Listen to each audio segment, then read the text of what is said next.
In the beginning, there was nothing, to be honest. We didn't have any kind of processes or program policies in place.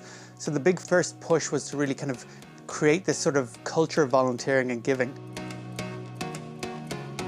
My name is Nathan Barber and I'm an employee experience specialist inside Indeed. I look after our volunteering and giving program globally. Being a small team, we really have to rely on creating resources and building off those resources. So that means whenever you create something, it's in the mindset that people will go and be self-sufficient.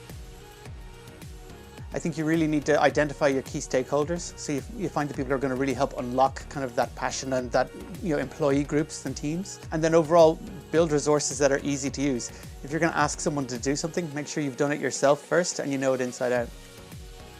To increase participation, you really have to look at each audience and you have to tailor your communications to each one of them.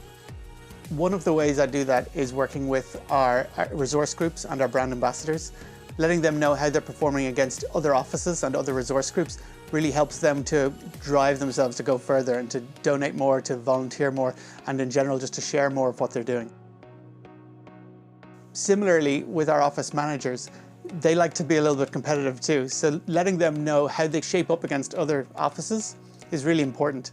So you don't just do it by head count, because obviously the bigger offices will have an advantage, but if you do it by percentage of participation, then they really have a level playing field and you can really help to shine a spotlight on the office managers who are really pushing the program. One of the biggest challenges, before we kind of found Benevity and before we started working with Benevity, was telling the full story. People would be using different kind of trackers and creating their own documents, and all the information would be completely scattered. So now that there's one source where people can create their volunteer event, create their giving opportunity, and I'm able to pull all of the reporting for that and tell the full story, that makes a big difference.